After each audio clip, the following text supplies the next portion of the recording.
Salut Booktube!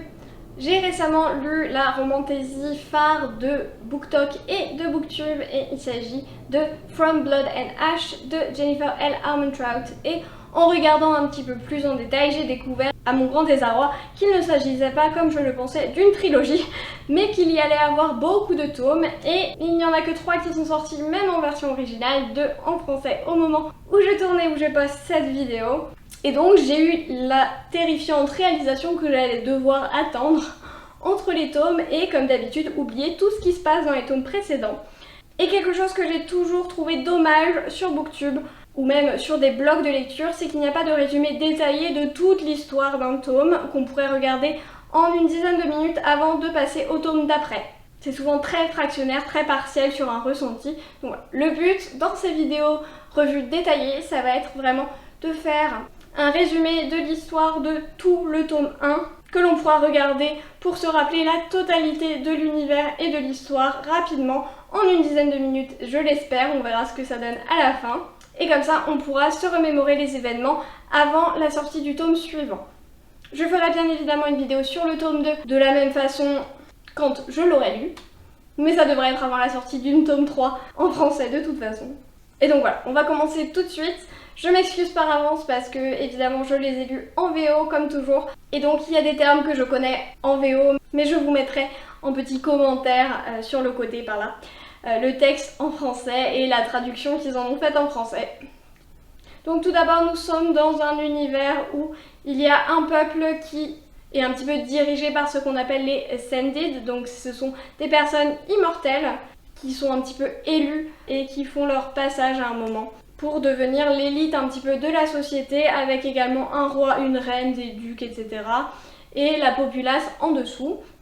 Et ce peuple se retrouve depuis des dizaines et des dizaines d'années menacé par ce qu'ils appellent les Craven, un petit peu des zombies, des créatures assoiffées de sang qui, dès qu'elles vont blesser quelqu'un d'autre, vont le transformer également en Craven. Donc quiconque se retrouve blessé par ces créatures doit être tué d'emblée, car sinon il risque de propager la maladie entre guillemets dans toute la ville.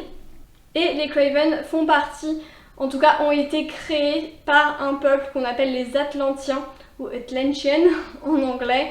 J'imagine que ça a été traduit pareil en français pour le coup, et qui ont été un petit peu annihilés par les Ascended, mais certaines personnes persistent et leurs alliés sont ce qu'on appelle des Descenders, donc par opposition aux Ascenders, pour faire retrouver le pouvoir aux Atlantiens. Donc l'histoire se déroule au sein d'un mur pour protéger la population des Craven. Et on va suivre le personnage de Poppy, qui est The Maiden ou la Vierge, et donc qui est un petit peu une des personnes les plus importantes du royaume, car c'est elle qui va permettre à la future génération de devenir des Ascended, donc de devenir immortelle. C'est grâce à elle finalement que ça va être possible. Donc elle est hyper protégée, même surprotégée, elle a des gardes toujours avec elle. Elle ne doit pas révéler qui elle est ni son visage, donc elle porte un voile constamment devant le visage. Et elle n'a rien le droit de faire, en fait elle a une femme de chambre à qui elle peut parler et son garde, mais c'est tout. Sinon personne ne la connaît, elle n'a le droit de parler à personne. Et donc voilà, elle est un petit peu tout le temps dans sa chambre ou dans un parc et elle n'a rien le droit de faire d'autre.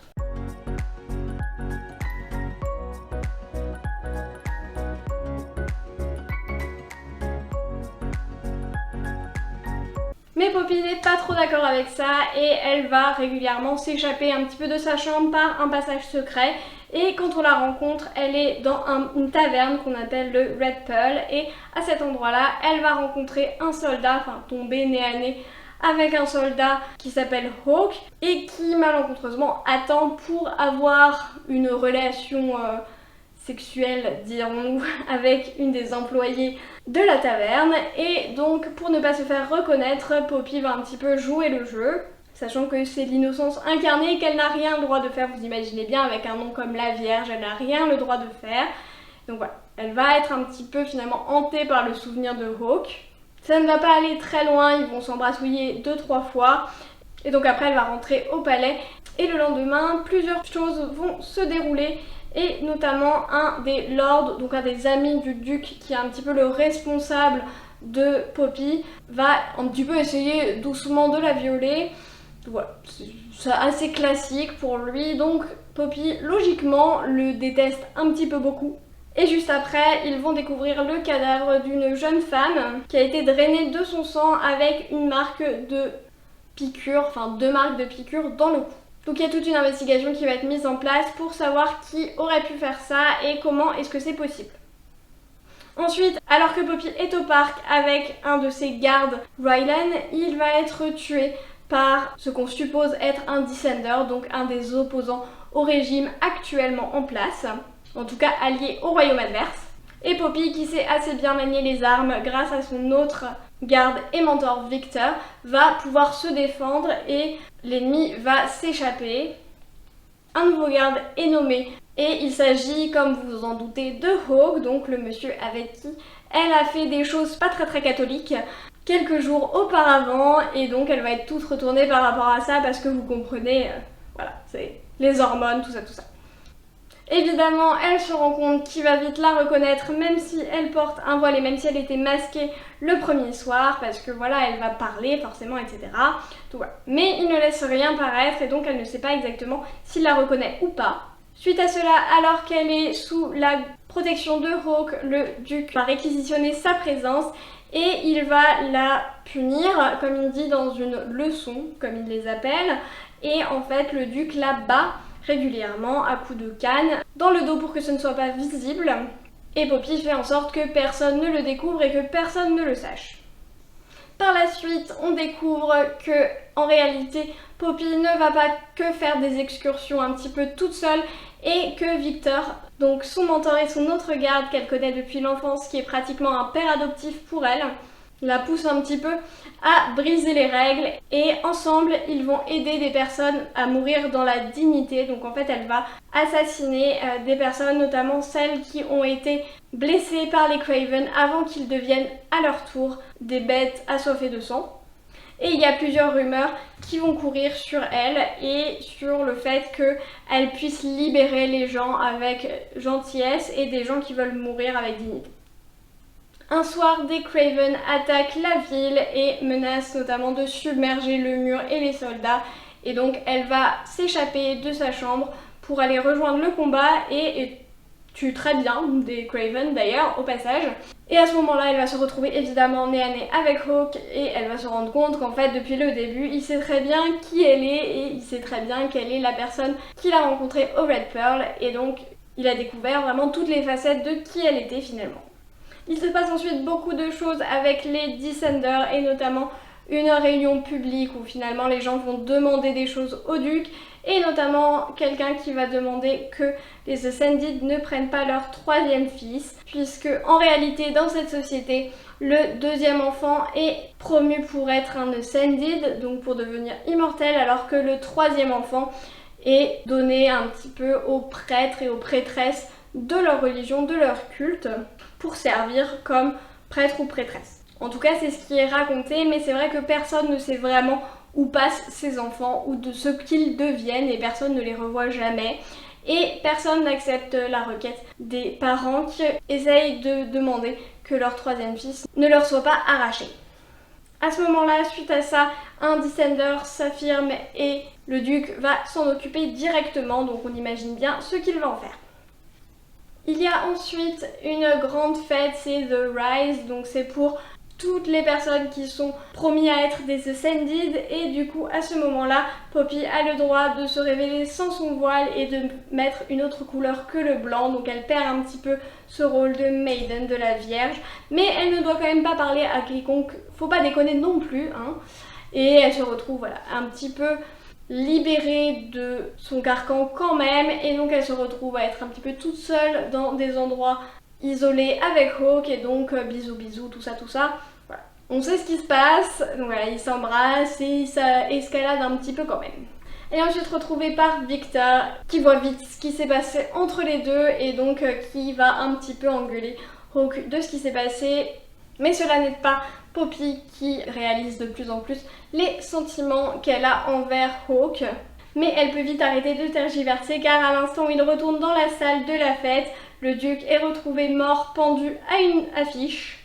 Et juste après, les Descenders attaquent et donc elle se retrouve à fuir avec la duchesse, Victor et le lord qui a essayé de la violer, et se retrouve acculée dans une salle assaillis de Craven et donc Victor et elle vont essayer de les défendre, mais Victor, donc presque son père adoptif, va mourir assassiné. Et là, elle va se retrouver dans une rage complète et elle va tuer le Lord qui la molestait gentiment et elle va le massacrer délicatement, on va dire.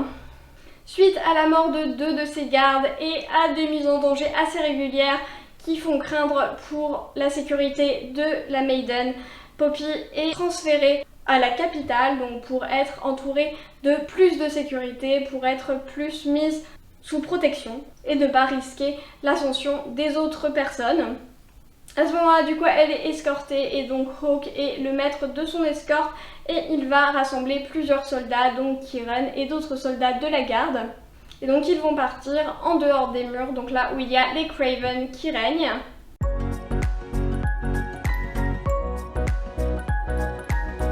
Et ils vont se retrouver dans un village où Hawke et Kieran semblent être connus. Poppy va pouvoir se détendre un petit peu, mais à ce moment-là, des membres de la garde viennent la mettre en garde comme quoi ils n'avaient jamais vu Kieran avant et que c'est un ami de Hawke et que tout le monde semble un petit peu se connaître ici et qu'ils ont peur qu'il s'agisse de traîtres et d'alliés des Descenders. Et au moment où ils essayent de faire fuir Poppy, ils se retrouvent assassinés par Kieran qui se révèle être en réalité l'équivalent d'un loup-garou. Aux côtés des Atlantiens, et Hawke se révèle également faire partie du clan des Atlantiens et donc avoir trahi finalement la confiance de Poppy depuis le début. Poppy se retrouve alors emprisonnée puisqu'elle essaye de s'enfuir et de massacrer les Atlantiens qui sont ses ennemis depuis toujours, mais Hawke lui explique qu'en réalité, les Craven ont été créés au contraire par les Ascended qui s'en servent pour imposer leur joug sur la population et qui exercent ainsi une forme de contrôle sur la pauvre population de leur empire et qui se servent également de la religion pour cela. Il lui explique également que ces Ascended sont en réalité l'équivalent de vampires, des vampirs, et que les troisièmes enfants de chaque famille ne sont pas vraiment donnés aux prêtres aux prêtresses, mais donnés en pâture aux Ascended pour qu'ils puissent se nourrir, mais certains et certaines sont quand même soumis à leur volonté de sang, et donc c'est pour ça que la jeune fille a été retrouvée dans le palais drainé de son sang. Et donc Hawke révèle que, à son sens à lui en tout cas, les Atlantiens sont plutôt les bonnes personnes qui ont lutté contre ces vampires qui veulent terrasser un petit peu la population et que eux aussi ont été gravement touchés par les Craven et que eux en réalité ne sont pas des vrais vampires. Ils peuvent également se montrer à la lumière du jour et même s'ils vieillissent très lentement, ils n'ont pas la capacité de créer des Craven mais vont quand même pouvoir reprendre des forces grâce au sang humain. Il lui explique ensuite qu'il souhaite la garder en otage car elle est une des personnes les plus importantes, mais que les Ascended gardent le prince des Atlantiens prisonnier et que du coup ils veulent faire un échange pour récupérer leur prince. Alors que Hawke la laisse un petit peu digérer tout ça, elle se retrouve attaquée par des Descenders qui l'associent à tous les Ascended et qui veulent la massacrer pour ce qu'elle représente pour eux. Elle est protégée par les gardes personnels de Hawke, qui les a mis en garde de ne pas toucher un cheveu de Poppy car il s'agit de la rançon. Suite à cette attaque, Poppy se retrouve mourante d'une de ses blessures et donc Hawke la sauve en lui faisant boire son propre sang. Suite à ça, Poppy va essayer de le tuer d'un coup de couteau dans le cœur pour tenter de s'échapper, mais elle va être rapidement rattrapée par Hawke qui va retrouver ses forces en buvant une partie de son sang également. Et pour une raison obscure, avoir bu le sang de Hawke rend Poppy hyper en chaleur, dirons-nous. Bisous bisous, baisse, tout ça. Voilà, pourquoi pas. C'est un détail, elle a essayé de le tuer, il l'a trahi, mais c'est des détails, leur amour est plus fort que tout. Et donc ensuite, Poppy découvre que Hawke est en réalité le prince héritier des Atlantiens. Et du coup, il lui apprend qu'ils retournent chez eux, donc chez les Atlantiens, et qu'à cet endroit-là, ils vont se marier. Donc Poppy n'est pas forcément hyper contente par rapport à ça. Elle en veut évidemment à Hawke de l'avoir trahi, de s'être servie de ses sentiments pour lui pour mieux la manipuler, mais elle ne peut pas nier ses sentiments et son amour pour lui, et donc elle est très partagée sur tout ça. Et ainsi se finit le tome 1 de From Blood and Ash, où on a encore beaucoup de questions sur qui sont les Atlantiens, qui est bien, qui est pas bien, même si on voit un petit peu la direction générale que ça prend, on n'a pas encore le point de vue vraiment sur les Atlantiens. Et on n'a que ce que Ho, qui est le prince, nous en dit, donc c'est un petit peu biaisé encore. Mais nul doute que ça continuera dans la bonne romantasy avec pour le coup du Lovers to Enemies to Lovers peut-être, on ne sait pas, je ne sais pas encore, je n'ai pas lu le tome 2, vous qui savez, vous pourrez me dire peut-être, mais ne le dites pas parce que ce serait des spoils. Mais voilà, du coup je vais attaquer le tome 2 sans plus tarder, en tout cas bientôt, et du coup je vous ferai la même vidéo sur le tome 2 pour comme ça vous pourrez rattacher un petit peu tous les wagons ensuite avant de commencer le tome 3. Sur ce, on arrête tous de procrastiner, on va prendre un livre et moi je vous dis à la prochaine.